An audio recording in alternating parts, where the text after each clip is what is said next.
Guys, welcome back to my vlog. Usipina Nopal. Good evening to everyone. God is good all the time and praise the Lord. O almost 2 months na wala ako naka-upload o video. Thanks God nga gitagaan ko panahon niya karon. So ang topic ko karon mao ang power of Holy Rosary nga adunay 7 ka sorpresa sa pagdiputo sa santos nga rosaryo. So, una, masinati na to ang kalisod sa pag-commit ni ini regularly. Apan, kung magkanunayon ka na, aduna na kita mga kahibulungan sa atong kinabuhi kung magsugod na kita sa pagdebosyon more open. So, una, nga sorpresa mao ang selfishness. Mao kining mawala na ang ato ang kahakog. Selfishness, no? Ang paghigugma nga andam na kitang muhalad o muhatag sa atong gugma ngadto sa isig kaingon or sa atong mga silingan or sa atong pamilya o sa atong katilingban. So, ikaduha, binatio na kita nga sa matag higayon nga kita nag-debuto niini, ana-ana nato ang passionate nga bation na nimo nga kung ang imong usa ka igsuon naa siya sa kalipay, malipay sad ka. Kung naa siya sa kasakit, masakitan sad ka. Kung ana siya sa kasubo, masubo usab ikaw. So ingon ana na ang ato ang bation, duna na tay pagbati ngadto sa uban, dili na selfish, no? Dili lang kay atong kaugalingon lang pagbati kun dili pagbati sa uban. So ana usab din ha ang sakripisyo nga mao ang pag-antos sa mga problema o mga kalisod nga moabot sa atong kinabuhi. So, ikaduha, nga mamahimo ng mas disiplinado. Nga the more you pray the Holy Rosary, the more you want to pray the Holy Rosary. Nga diha sa imong pag-ampo, nga luyahon ka sa kakapoy, ana-anay disiplina nga mopadayon jud ka sa pagrosaryo. O ana-ano sab nimo nga andam ka nang mupalong sa cellphone panahon nga mag-ampo ikaw sa Santos nga Rosaryo. O ana-ano sab dinha ang panahon nga sometimes sa atong kinabuhi doon natay mga gibati or emotional nga mga dili maayo, ana-ana dinha ang spiritual consultant tungod sa ato ang pagdeboto. So ipadayon nato ang pagrosaryo o adunay kahigulungang mahitabo or pamaagi nga magpabilin diha kanato ang pagkamatinud-anon o ang katumanan sa buluhaton sa Dios. Matinud-anon nata. So ang ikatulo mao ang si Mama Mary ang magpadayag nga makahuluganon sa panabot. So una, sa bata pa ta, mapugos lang tingali ta sa pag-ampo tungod sa pagpanudlo diha sa katekista sa eskwelahan, sa simbahan, o pagpakig-uban nato sa itong mga ginikanan nga pugson gyud ta nga magrosaryo. So ingon ana tingali ang una nato apan mo padayag si Mama Mary niini ug ang epekto niini nga mao nga mapadayag ang mga sikreto nga binuhatan nga mga sala sa atong kinabuhi. Mabitan na yung conversion of all sinners. Mugawas yun na ang mga sikreto. So nahitabo ka na sa akong pamilya, usa sa akong pamilya, nahitabo yun nga migawas ang iyang mga tinaguan bisan sa kasakit or tungod kay atong pamilya, tungod sa paghigugma, tungod sa atong mabinatio na o tungod sa atong pagsakripisyo nga andam na ta nga mudawat sa mga down nga moabot sa atong kinabuhi, no? So managiingon nga that's life, you here today and gone tomorrow. That's life, you here today and gone tomorrow. So, ang ikaupat mauna nga, mas makusganon ka na. Doon na ka na courage nga diya sa pagsugod, no?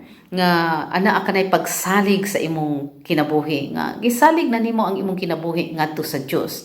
nga bisan pa og unsay mahitabo, bisan pa og dunay mga sakit nga moabot sa imong kinabuhi, nga andam ka nang mo-offer niini ngadto kang Mama Mary og pagpakitabang sa pagpangayo o pag-ampo ngadto sa iyang bililong anak nga si Jesucristo. Diha sa mga kamot ni Mama Mary atong i-offer ang atong mga gibati sa atong kinabuhi, no? O ana usab din ang pagsalig nato sa atong kasing-kasing nga andam na kitang mosalig nga mawagtang na kining mga negatibo nga mga huna-huna, mga negatibo nga naa sa atong kasing-kasing kay mo inject ra ba ginakanunay dire, mosulod dire, so mao na mag-uol ka, ma-stress ka. So mao na nga diha kini malig-on kita ang atong kasing-kasing. Ug ang atong ihatag usab nga mga problema tabangan gyud ta kanunay ni Mama Mary, di gyud ta niya isalikway, mangayo gyud ta kanunay sa iyang panabang, manang inahan sa kanunay panabang. So magmalig-on kita kung ana-ana kanato ang pagdibuto ug parang makita na nato nga anaa kita sa kiliran kanunay ni Mama Mary. So ang ikalima mao kining mga adlaw nga kalmado na kaita. So sa panahon diay nga naga-rosary ka, kalmado na kayo, no? Nanay malinaw nimong kinabuhi, wa na kay daghang kinauna diya mga problema, mga anxiety nga naay COVID, pero wa na may COVID, no? Pasalamat ta sa Ginoo kay diri sa Italia murag giwala na ang face mask, no? Pasalamat ta. O ang gira, problema putas gira until now nagsige pagira. So mangayo tag panabang sa atong inahan sa kanunay panabang. So naana usab din ang mahisama na usab kita ni Mama Mary, bisan naglibot ang mga pakigbatok sa daotang mga butang, mahimong sayon alang kanato kay nagsalig na kita kay Mama Mary sa iyang panabang diha sa Santos nga Rosario. So makahibalo na usab kita sa presensya sa Dios, kung anaa pa ba ta sa presensya sa Dios o wala na ba.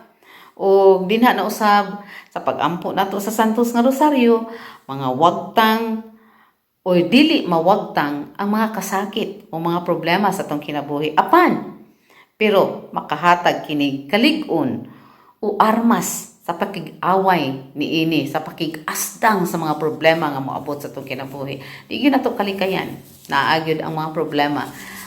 Pero atong una-unaon nga ang mga problema mao kini ang mga bitamina sa atong pagtuo ngadto sa Dios. Kay kun unsa the more yun nga daghan kag problema, the more nga mutawag ka sa Dios ug magpakitabang. Isalig lang nato tanan kay wala man tay mahimo kung wala ang Dios. Siya may tag-iya sa atong kinabuhi. Siya may tag-iya sa kalibutan. So atong isalig ngadto sa Dios. So ang ikauno mauna ang kalig-on nga ana-anay kalig-on sa paglikay sa panahon sa tentasyon nga pagwagtang sa mga bisyo, sama sa inom, sugal, babae, o kabit-kabit, or droga, o sigarilyo. Mainanay ka na og kawala kung kana doon na nakitay kalig-on sa paglikay sa mga tentasyon.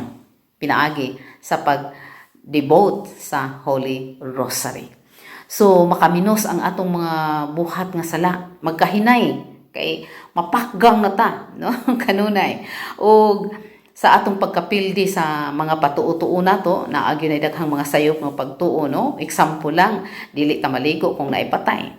Dili ta manilhig kay silhigon. Kinsa man day tag-iya sa kinabuhi, ang silhig o ang Dios. So dili ta mukaon og mga pagkaon nga mukatay kay mukatay ang mga matay sa ato ang mga silingan. So kinsa man di ay tag-iya sa ako nang giingon, ang Dios may tag-iya, dili ang mga vegetable nga atong gikaon nga mukatay. So tangtangon na natong mga healthy nga dili maayo o atong ipuli ang atong pagtuo ngadto sa Dios. So mauusab kini ang pagpamubo sa paghinay sa sala, pagdaot sa paglibak, laliman kaning paglibak, kanidi ang kusog kay kang modaot o mulibak sa atong isig katawo, automatic nang mawala kung kita nagadiboto ni ining Santos nga Rosario.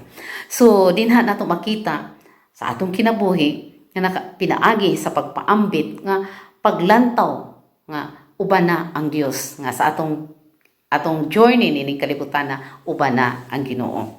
So makita na nato kung unsay husto o maayo alang kanato ngadto sa Dios. So ang ikapito mao ang pagpuyo sa pagpakatao, no? Nasayod kita nga si Jesus nagpakatao, incarnation.